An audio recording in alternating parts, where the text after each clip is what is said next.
According to scriptures, it is not good to wake up somebody when they are asleep. You ever hear that? When somebody is fast asleep, it is not good. Now that doesn't mean you can't wake up the children for school, eh?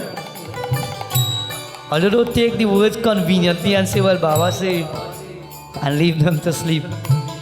You must teach your children discipline, and discipline means you get up at a particular time, you do what you have to do, you take care of yourself, you prepare to go to school. Let me ask you a question. With all the people who are here with your children, when they wake up, do they wake up in the morning or you have to wake them up? They wake up?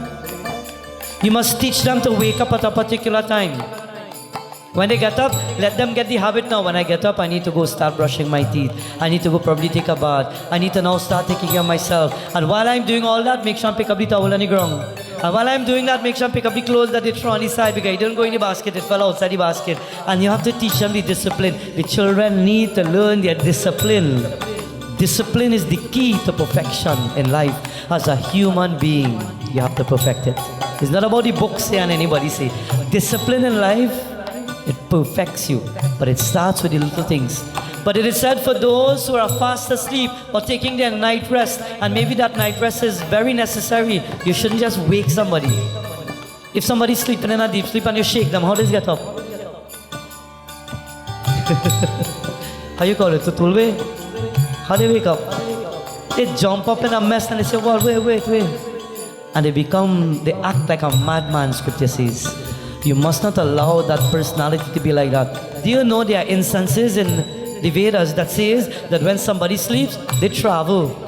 In order to dream, part of their sheets, there are 5 spiritual sheets, and part of their mental sheet starts to travel. And when the mental sheet travels, they're still alive. The physical sheet is breathing. The air sheet is taking the air.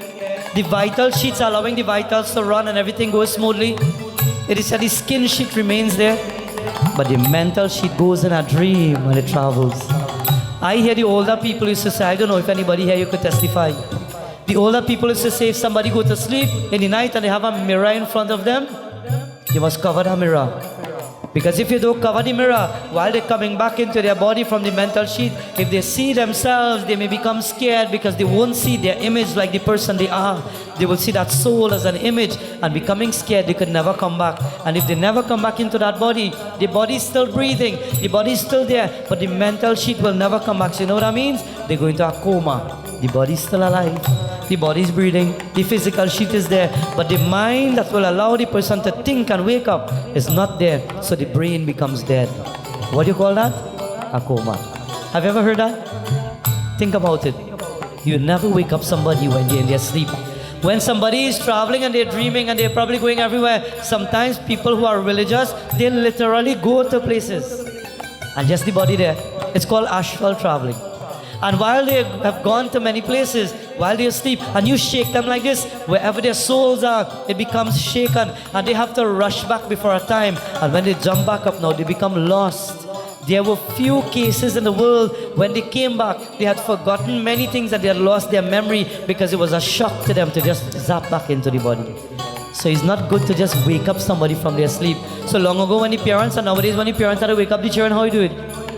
You turn in your roti in the kitchen and you come and you just hit them two in their foot like this. Hey, get up. Come back in 5 minutes. And you go in the kitchen and you continue to make your roti.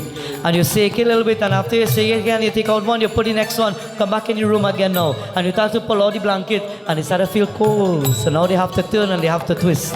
And you go back and you continue making your roti. You go and you see about a few things and you come back. You didn't get up yet? Come on, wake up now. I'm shaking you, time to get up. And you gradually bring back their consciousness. You gradually bring back their mind.